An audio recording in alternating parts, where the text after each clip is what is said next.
A horse wandered through the crowded streets, a sign hanging from its back. As people approached and read the words on it, their faces lit with shock and amazement. "Look, there goes Willow again," exclaimed Mrs. Harper, peeking out from the window of her little shop. It was a sight she never grew tired of, even after 15 years. The white mare strolled gracefully, her hooves clicking softly against the cobblestones of the small New England town. Around her neck, as always, hung a simple yet clear sign. "My name is Willow. I'm not lost, just out for a stroll. Thank you." Every morning, 82-year-old Mr. Walter, his hands trembling yet full of care, would open the gate to his small backyard, allowing Willow to begin her daily journey. "Take care of her, everyone," he would murmur as she stepped out, as though entrusting the entire town with her safety. To Mr. Walter, Willow wasn't just a horse. She was the embodiment of a freedom he could no longer enjoy. His body, worn by the years, couldn't accompany her, but he trusted that she knew how to navigate the world on her own. Willow walked as if she knew every corner of the town, and perhaps she did. Her route always began at the nearby park, where children eagerly awaited her arrival. "Mom, it's Willow!" they'd shout, racing toward her.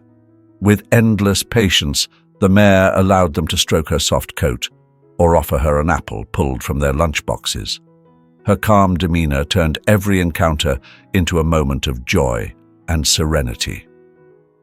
After the park, Willow made her way through the neighborhood shops.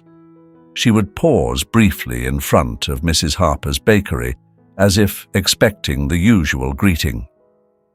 "Good morning, Willow. You look more beautiful than ever today," Mrs. Harper would say, placing a small piece of bread on the low wall by the entrance. Though Willow rarely accepted the offering, the ritual repeated every day, a quiet bond between friends. What amazed everyone most about Willow was her sense of order. She never ventured into unsafe areas or crossed streets without caution. Drivers, accustomed to her presence, would slow down, even stopping to let her pass. "She's better behaved than most pedestrians," Officer Miller joked once, after explaining to a bewildered tourist that the mare needed no supervision. As Willow continued her route, she passed houses and shops where people greeted her like an old friend. "Has Willow come by yet?" was a common question among neighbors, especially if someone missed seeing her at her usual time. Her steady, deliberate pace had become part of the town's rhythm, a gentle reminder that even amidst life's hustle, there was room for calm. For Mr. Walter, the connection between Willow and the community was a source of pride. He knew that even though he couldn't accompany her, someone would always be looking out for her. Once, when Willow returned later than usual, Mrs. Harper was the first to call him. "Don't worry, Mr. Walter," she reassured over the phone. "I saw her a little while ago near the river. She's probably on her way back." That network of care, built over years of shared moments, gave him peace of mind. Willow was more than just a horse. She was a symbol. Her controlled freedom, her independence, and her bond with people made her more than an animal. She was a living reminder that life could be simple, that the deepest connections required no words, and that sometimes the quiet presence of a gentle soul could uplift an entire community. That morning, as always, Willow returned home after her stroll. She entered the yard with the same calmness she'd left with. Mr. Walter, seated in his worn wooden chair, smiled warmly at her. "How was your day, my friend?" he asked, knowing there would be no reply. Yet, deep down, he felt that Willow understood him, and for him, that was enough. The next day, as soon as the gate creaked open, Willow began her routine once more, her head bobbing slightly as if greeting the world. She followed her familiar path toward the nearby main river, each step a quiet assertion of her connection to freedom. For Willow, these walks were more than just a routine. They were her way of staying connected to the life she cherished. The air by the river always carried a unique quality, crisper, fresher, and purer than anywhere else. Willow cherished stopping by the meadow that lined the water, a spot that seemed crafted just for her. In that serene haven, where the rustling leaves danced with the soft whispers of the flowing river, Willow could lose herself for hours. Sometimes she stood perfectly still, savoring the tranquility punctuated only by the melodic chirping of birds. Other times she would trot gently, as though inspecting her own private kingdom. That little corner of the world seemed untouched by the passage of time, and for Willow, it was a sanctuary where she could wholly be herself. From the distance, the high-pitched voice of a child broke the stillness. "Look, Mom! It's the horse from the sign!" A mother and her daughter strolled through the meadow and had spotted Willow.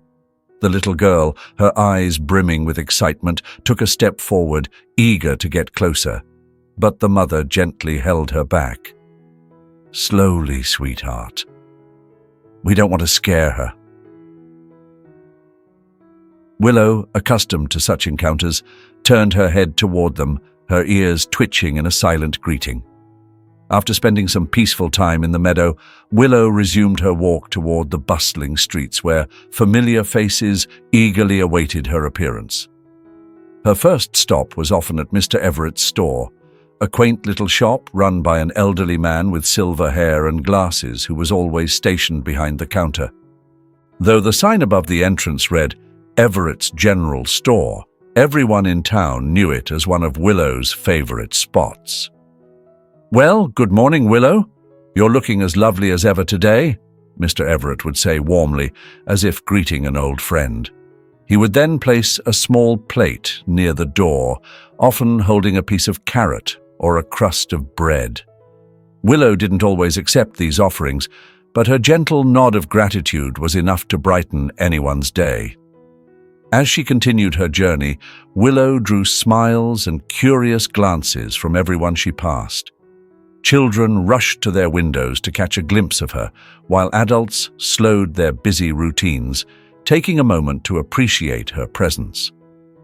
"There goes Willow," they'd remark, as though her passing marked a small but cherished event in the rhythm of their mornings. One day, near Mrs. Blythe's flower shop, a group of tourists with cameras slung around their necks stopped abruptly. "Is that the famous horse from Durango?" one of them asked in halting Spanish. Mrs. Blythe, arranging a bouquet of roses with care, nodded proudly. "Yes, that's her. Her name is Willow. She's our star." The tourists cautiously approached, with one attempting to snap a photo. But Willow, unfazed by the attention, continued on her way, as if the adoration of strangers was simply another part of her routine. The neighborhood children, watching from a distance, giggled softly. "Willow's no model. She's just Willow," one of them said with a mix of admiration and playful mischief. As the day faded into evening, Willow began her return journey. The setting sun cast warm hues across the streets, and she took the familiar path back to Mr. Walter's yard. There was a comforting predictability to her routine, as though her movements set the calm, steady rhythm of life in the town. As she crossed the final streets toward home, neighbors who hadn't yet seen her that day leaned out of their doorways to greet her. "You're running late today, Willow," Mrs. Harper called out from the doorway of her bakery. Willow continued at her unhurried pace, exuding the air of someone for whom time was an indulgence, not a constraint. The next morning, as the first light of dawn broke, a firm knock echoed against the wooden door of Mr. Walter's yard. The sound interrupted the peaceful breakfast the old man was having alone, just a warm cup of coffee and a slice of sweet bread. Rising with some effort, he went to the door, where he was met by a man with an impeccable suit and a confident, friendly smile. "Good morning, sir. My name is Drake. I'm a documentary producer," the man said, handing over a business card embossed with elegant golden letters. "I've heard about Willow, your horse, and I believe her story deserves to be shared with the world." Mr. Walter furrowed his brow slightly, caught off guard. It wasn't every day that someone so polished came to his door. Sensing the hesitation, Drake pressed on with enthusiasm. "Willow isn't just an animal, sir. She's a symbol of freedom, of the bond between people and nature. I'd like to make a documentary about her so that others can see just how extraordinary she is." The producer's words struck a chord in the old man. Willow truly was more than just a horse to him and to the entire neighborhood. Yet the weight of the proposal was almost overwhelming. "What exactly would that entail?"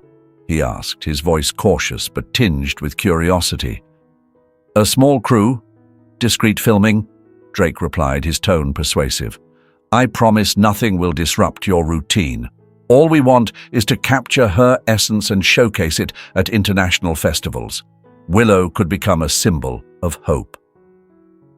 After a few thoughtful moments, moved by the idea of honoring his companion, Mr. Walter agreed. "Fine, but only if Willow feels comfortable and you respect her pace. I don't want this to change who she is." Drake nodded, flashing a wide smile, assuring him everything would be handled with the utmost care. In the days that followed, the film crew arrived in the neighborhood. Despite their efforts to be inconspicuous, the cameras and microphones inevitably drew the neighbors' attention. Willow, with her characteristic calm, seemed unbothered as she continued her daily routines. However, Drake's demeanor did not escape the notice of Mrs. Blythe, the florist. "That man seems a little too interested in the photos," she commented to Mrs. Harper one afternoon, watching Drake review images on his tablet. "He said it was for a documentary, but I've overheard him talking about commercial ads. I don't like this." Mrs. Blythe's suspicions began to grow as she observed Drake taking additional photos of Willow, even during moments when the official cameras weren't rolling. Determined not to stay silent, she visited Mr. Walter that evening to share her concerns. "Mr. Walter, I don't mean to meddle, but I don't trust this producer. Are you sure everything he told you is true?" The old man, surprised by her visit, shook his head. "He assured me it's just for a documentary, nothing more." Mrs. Blythe, her tone firm but kind, suggested, "Maybe you should ask him directly. Willow is special, Mr. Walter, and she deserves respect. Don't let anyone take advantage of her." The next day, emboldened by his neighbor's words, Mr. Walter confronted Drake. "Mr. Drake, I need to clarify something. What exactly do you intend to do with the footage you're filming? Is it solely for the documentary you mentioned?" For a brief moment, the producer's confident smile faltered before he tried to recover. "Of course, Mr. Walter, but you see, I've received offers from brands interested in using Willow's images. We could make her the face of advertising campaigns that inspire people. Imagine her story in every household." Mr. Walter's expression hardened. "That's not what we agreed upon. Willow is not a product, Mr. Drake. She represents something pure, something that can't be sold." Drake tried to persuade him further, bringing up contracts and financial benefits, but the old man stood his ground. "No, this ends here. I want you and your team gone, now." Word of the confrontation spread quickly through the neighborhood. Outraged by the producer's intentions, the neighbors rallied around Mr. Walter and Willow. Local social media platforms exploded with messages defending the mayor, sparking a broader conversation about the respect owed to animals.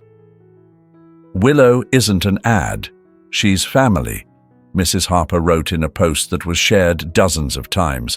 Others uploaded photos of Willow in her everyday life, reminding everyone of what she meant to the community. Faced with the collective resistance, Drake and his crew abandoned the project, leaving Willow and her neighborhood in peace. While the episode left a bitter taste, it also strengthened the bonds among the neighbors. That night, as Willow rested in the yard under a sky full of stars, Mr. Walter let out a deep sigh of relief. "I'm sorry, my friend. For a moment I forgot what truly matters, but never again." It all began with a photograph. A Japanese tourist, enchanted by the serenity with which Willow strolled through the streets of Albuquerque, had shared his experience on social media. In the image, Willow walked past the iconic San Felipe de Neri church, the setting sun casting a golden glow behind her, her proud sign swinging gently in the breeze. The post was flooded with comments and shares. "What a beautiful story. Where can I read more about it?" These words sparked an unexpected wave of interest. People, captivated by the image of an independent mayor calmly and confidently navigating a bustling modern city, began to seek out more information. Some called her an ambassador of peace, others a guardian of simplicity. Tourism writers were among the first to respond to this intrigue. Willow soon became a highlight in travel guides, her name listed alongside the city's major attractions as though she were a monument in her own right. When visiting Durango, don't miss the chance to spot Willow, the free, roaming mare gracing our streets, one recommendation urged. Mr. Walter, however, was blissfully unaware of his friend's growing fame. It was Mrs. Harper who broke the news one afternoon while buying bread. "Mr. Walter, have you seen this?" she asked, holding up a guidebook featuring a section dedicated to Willow. "I can't believe it," he murmured, a mix of pride and surprise in his voice. With fame came unexpected details. Letters and packages began arriving at Mr. Walter's home, addressed to Willow. Children sent colorful drawings of her strolling through Durango. Others sent letters in various languages, filled with admiration and affection. One day, a large package arrived from Japan. Inside was a carefully embroidered fabric collar, accompanied by a note. "Dear Willow, though I may never see you, know that you inspire people far and wide. From Kyoto, with love, Hana." Mr. Walter was deeply moved.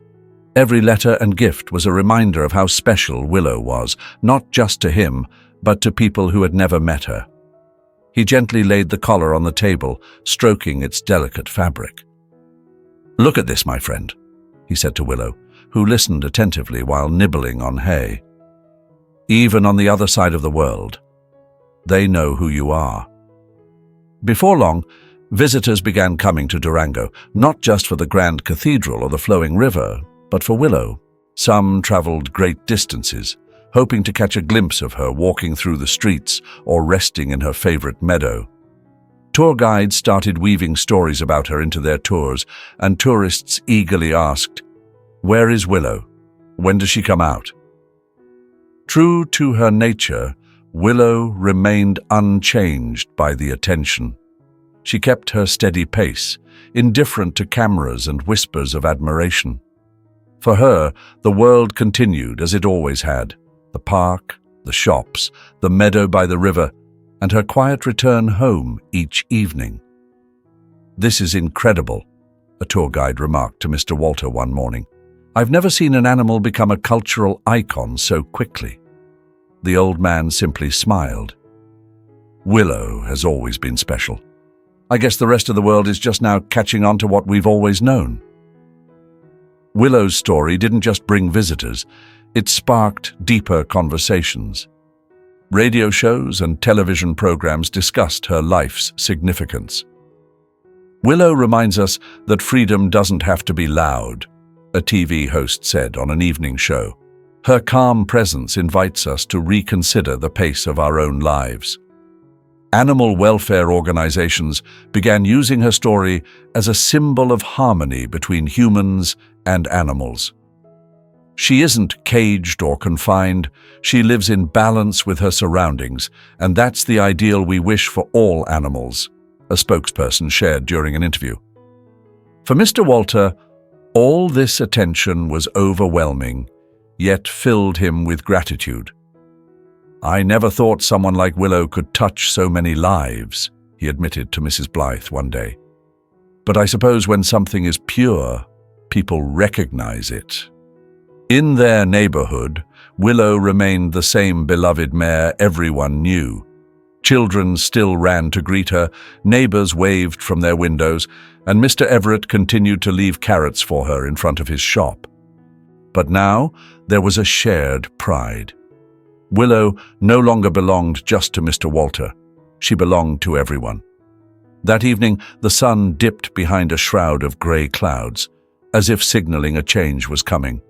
Mr. Walter, as always, sat outside with his chair slightly tilted back, the serene air of a man well versed in his companion's routine.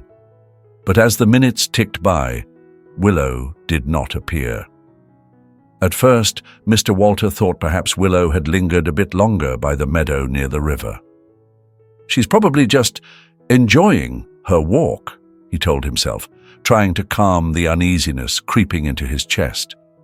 But as the clock struck 8 and the streets began to darken under the evening sky, his unease grew into real worry. Willow was never this late. With a lump in his throat, Mr. Walter grabbed his coat and stepped out to search for her. He stopped by Mrs. Harper's bakery, knocked on Mr. Everett's door at the corner store, and spoke to any neighbor he could find. "Has anyone seen Willow today?" he asked, his voice a mix of urgency and faint hope. Heads shook in response, one after another, and concern rippled through the neighborhood like an unsettling breeze. Word of Willow's disappearance spread quickly. That very night, a group of neighbors banded together to search for her. "She can't have gone far," said Mrs. Blythe, who arrived with a flashlight in hand and her hair tied back with a scarf. "Willow always knows her way back. Maybe she just needs a little help." Even the local police, who were well acquainted with the mare, joined in. "She's part of this community, and we'll do everything to find her," promised Officer Bennett, who led a small search team. A few tourists, hearing of the missing horse, volunteered their assistance as well. It seemed the entire town was on the move that night, as if Durango couldn't rest until Willow was home. Some searched near the river, others scoured the fields further out, but there was no trace of her. Each return to the gathering spot without news was another blow to Mr. Walter's heart. "What if something's happened to her?" he murmured, unable to push the thought away. Mrs. Harper rested a comforting hand on his shoulder. "Don't lose hope. Willow's strong. If any horse can take care of herself, it's her." As the neighborhood searched in desperation, Willow was miles away, resting in a quiet corner on the outskirts of town. That afternoon she had wandered off the usual path, drawn by the sweet smell of fresh grass, unaware of how far she had strayed. When night fell, she found herself disoriented, stopping near an old, abandoned warehouse. It was there that a man with a weary face and worn clothes found her. Humphrey, as he was called, had been living there for months, seeking shelter from the cold and the hardships life had dealt him. When he spotted Willow, his tired eyes lit up with surprise. "What brings you here, girl?" he asked softly. At first, Willow was cautious, but Humphrey's gentle tone put her at ease. He offered her some water and a piece of stale bread he had saved. "It's not much, but it'll help you through the night," he said, stroking her neck with care. For Humphrey, Willow's arrival felt like a small miracle, an unexpected companion in his loneliness. By dawn, Humphrey decided he needed to find Willow's owner. He didn't know where she came from, but he understood someone must be searching for her. Leading her by the reins, he walked toward the main road, where a pair of cyclists recognized the mare immediately. "That's Willow! She belongs to Durango!" one of them exclaimed. One cyclist quickly called the police, while the other assured Humphrey that he would be rewarded for taking care of her. But Humphrey shook his head. "I don't need anything. I just want her to be with the people who love her," he said earnestly. When Officer Bennett arrived, he shook Humphrey's hand with gratitude. "Thank you for watching over her. The whole neighborhood's been looking for her." Humphrey offered a faint smile. She was the one watching over me, though she doesn't know it. When Willow returned to the neighborhood, the joy was overwhelming.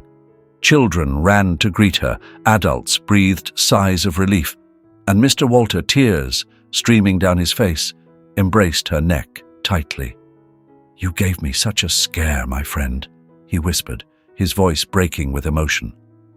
From a distance, Humphrey watched the reunion, the children laughing, the adults smiling with relief. He didn't know these people, nor did they know him, but something in that scene warmed him in a way he hadn't felt in years. He had spent so long running from his own memories that he had almost forgotten what it meant to belong somewhere. That night, as the neighbors celebrated Willow's return, Mr. Walter insisted Humphrey join them for dinner. At first, Humphrey hesitated, humbled by their generosity, but eventually he agreed. Seated at the table, with bowls of hot soup and freshly baked bread before him, he began to share his story. "He was a carpenter," he began, his gaze fixed on his calloused hands. "I had my own workshop, a family, everything you think will last forever, until it doesn't." The silence between them was heavy, thick with unspoken pain. Mr. Walter studied him carefully, understanding without words the weight of what Humphrey had lost. "It all changed in a single night," Humphrey continued. "A fire destroyed everything. My wife, my daughter. They were gone. The shop was reduced to ashes. Since then, I've been wandering, not knowing what to do with my life." In the corner of the yard, Willow, calm as always, lifted her head as if she understood every word. Humphrey gave a faint smile. "I don't know why I approached her that night. Something about her stillness, her presence. It reminded me of something I thought I'd forgotten." His voice wavered. "She made me realize that not everything is lost."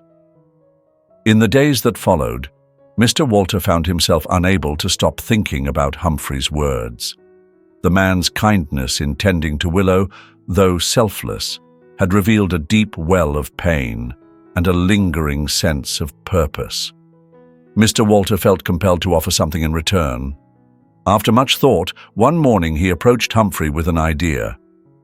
"What would you think about staying here for a while?" he asked, his voice a mixture of shyness and resolve. "We could find something for you to do. There's always work to be done around the neighborhood. Your carpentry skills could be a real help." Humphrey hesitated, his instinct to refuse help clashing with the sincerity in Mr. Walter's eyes. After a pause, he nodded hesitantly.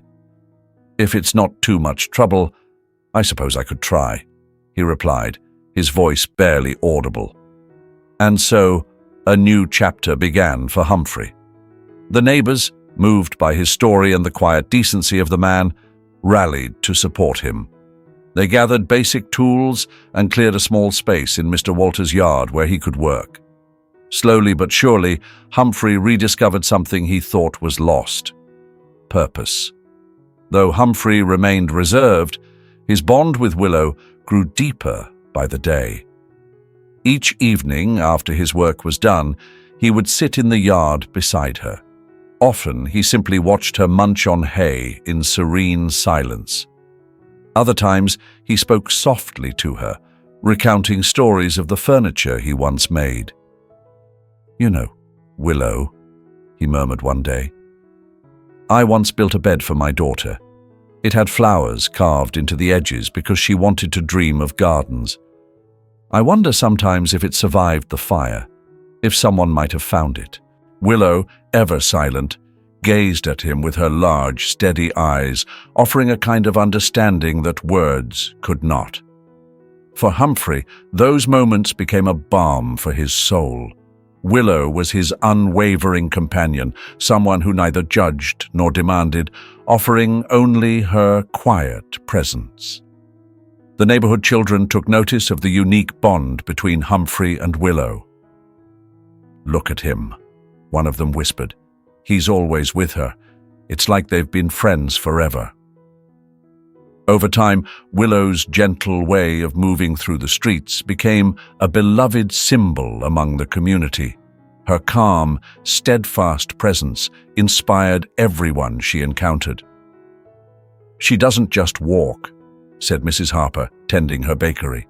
"It's like she carries a little piece of all of us with every step." Tourists who visited the neighborhood, curious to catch a glimpse of the famous mare, were struck by the reverence the locals held for her. "Willow's not just some attraction," Mr. Everett explained to a couple one day. "She's a friend, an inspiration." After Willow returned from a brief disappearance, a group of volunteers formed to ensure her care. It wasn't because they doubted Mr. Walter's ability to look after her.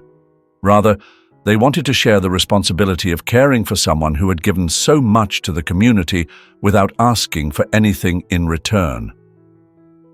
"Every day she teaches us something," Mrs. Blythe said as she filled a bucket with water for Willow. "If not for her, many of us wouldn't even know each other as well as we do now."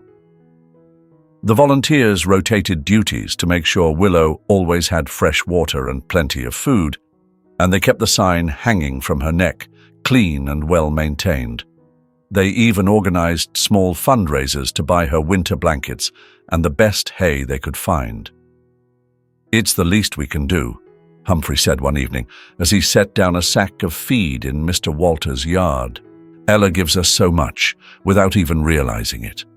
Her calm demeanor, her quiet presence, it fills us with a profound sense of peace." Life in the neighborhood continued as usual, but there was an undeniable shift in its rhythm. Mr. Walter, now in his later years and with his health visibly declining, spent less time outside. He often sat by the window, gazing at Willow as children played around her, or as Humphrey handed her a carrot. "You've got good company, my friend," he murmured with a wistful smile from his chair. The bond between Willow and the neighborhood had grown stronger than ever, and this brought him a sense of comfort.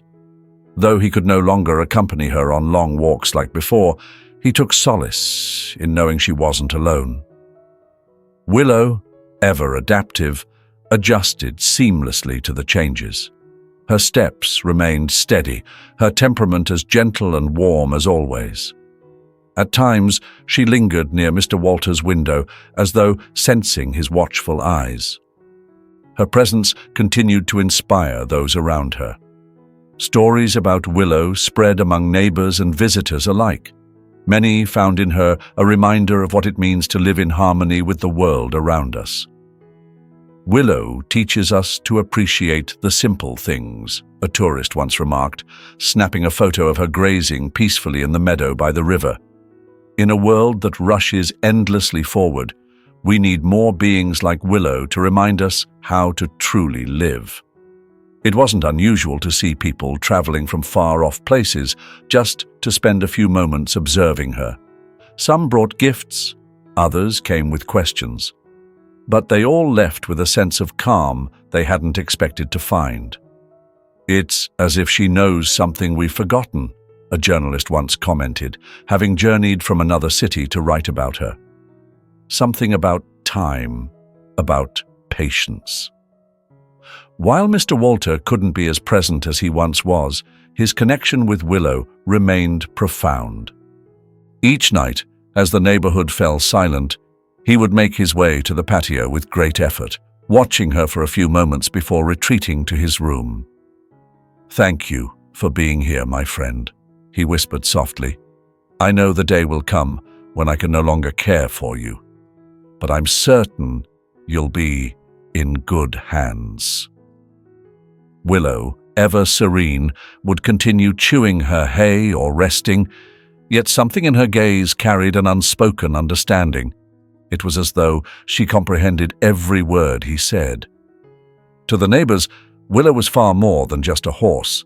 She was a symbol of unity, kindness, and the remarkable way a community could find its best self through the simple presence of an animal. Time, relentless as ever, carried on in their small corner of the world.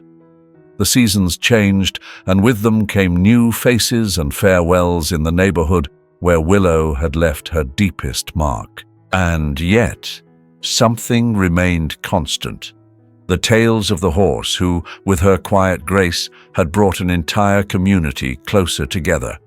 Her stories echoed in every corner, still shared in hushed conversations and passed down to the younger generations.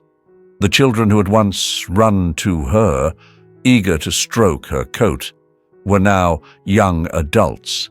Yet, they carried vivid memories of sunny mornings spent competing to be the first to reach her. "Do you remember Willow?" they asked at family gatherings. "She was always there, so calm. It felt like she was part of the neighborhood." Tourists continued to visit the places where Willow had walked. Though they could no longer see her, guides still spoke of her as a cherished figure. "This is where Willow lived," they'd say, gesturing toward Mr. Walter's yard. She wasn't just a horse. She was a testament to how small acts of kindness could transform an entire community. What Willow left behind was far more than mere memories. Her life carried a message that echoed through every street and home in the town.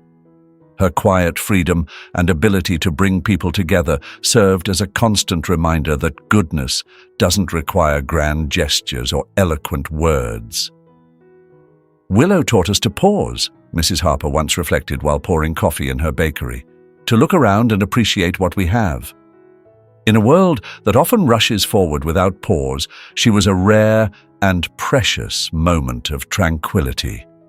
Local schools began to use Willow's story as a lesson in empathy and connection. Teachers told their students how the horse, through her simplicity, had touched the hearts of everyone she encountered. Ella was extraordinary, a sentiment echoed by one of her teachers who remarked, "She made us realize we don't need much to be happy." Even those who never met her felt the profound impact of her legacy. Photographs of Willow strolling through the streets, her small sign reassuring passers-by that she wasn't lost, continued to circulate on social media and in news articles.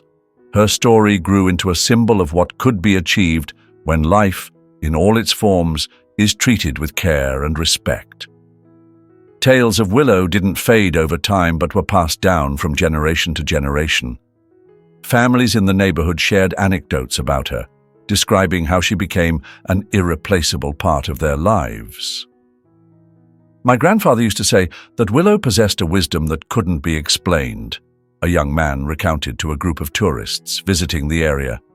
He added that she seemed to understand more about life than most of us. Even new residents who never had the chance to meet Willow felt her presence in the neighborhood. In the park where she often rested, locals had placed a small memorial plaque that read, "Willow, a symbol of kindness and unity. Her spirit lives in all of us." Humphrey, now a carpenter in the neighborhood and someone who had pieced his life back together, often spoke about Willow.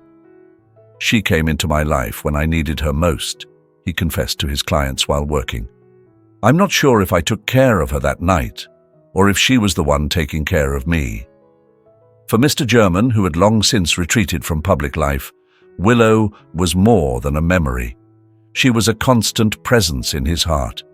Though his yard was quieter now, every corner reminded him of his dear companion. "We always knew Willow was special," he told Mrs. Blythe during one of her visits to check on him, "but I don't think we fully understood just how much she changed our lives." On quiet nights, as the neighborhood sank into stillness and the warm glow from windows dimmed, Mr. German would look up at the starry sky. In those moments he thought of Willow and all she had meant to him and others. "You're not here, my friend," he murmured with a bittersweet smile, "but in a way, you never really left." Willow was not merely an animal roaming the streets of Durango. She was a beacon of what could be achieved through simplicity, kindness, and patience. Her story became woven into the fabric of the city itself, a lesson echoing through its streets, parks, and the hearts of everyone who knew her. Despite the passing years, Willow lived on in the memories of all. She proved that the deepest connections often require no words, and that even the simplest acts can leave an indelible mark. To Durango, Willow wasn't just a memory. She was a legacy that would inspire generations to come. Her journey was much more than that of a horse, wandering freely through Durango's streets. It was a deeply moving testament to the bond between living beings and the transformative power of compassion within a community. With her gentle steps and ever-present calm, Willow brought together people of all ages and backgrounds, demonstrating how even the simplest gestures could profoundly touch the hearts of those who witnessed them. Each chapter of her life offered a meaningful lesson, from her daily freedom to the moments when the neighborhood united to search for her and her unexpected friendship with Humphrey, a man once lost himself. Willow reminds us that patience, respect, and mutual care are the bedrock of genuine relationships. The deepest lesson from this story lies in its message of empathy. Willow shows us that even in a fast-paced world brimming with challenges, there is still room for authentic connection and shared humanity. Her legacy doesn't just reside in Durango. It thrives in the hearts of everyone inspired by her story to live with greater generosity and a deeper appreciation for what truly matters. Wow, what an incredible journey Willow's story has taken us on. Although this tale is fictional, it feels so real, doesn't it? It's a reminder of the simple, beautiful truths about life, kindness, and community. Stories like this show us that even the smallest gestures, a horse walking through a town, a neighborhood coming together, can teach us about the bonds we share and the profound impact of compassion. Willow is more than a horse in this story. She's a symbol of patience, freedom, and quiet strength. Through her, we see how life's simplest acts, pausing to connect with a child, staying true to ourselves, or showing kindness to a stranger, can ripple outward, transforming not just individuals, but entire communities. And how about Humphrey's journey? His redemption through Willow reminds us that it's never too late to rebuild, to rediscover purpose, and to find belonging. This story also challenges us to slow down and reconsider what truly matters. In our fast-paced world, Willow reminds us to cherish the quiet moments, the connections we often overlook. Isn't it beautiful to think that something as humble as a horse's daily stroll could inspire people across the globe? So, what did you think? Did Willow's story touch your heart the way it did mine? I'd love to hear your thoughts. What lessons resonated with you? Drop a comment below and let's talk about it. And if this story warmed your heart or made you think, don't forget to like and share it with someone who could use a little inspiration today. Thanks for being here with me on this journey. Remember, it's the small, quiet acts of kindness that leave the biggest marks. Let's keep that spirit alive. See you in the next video.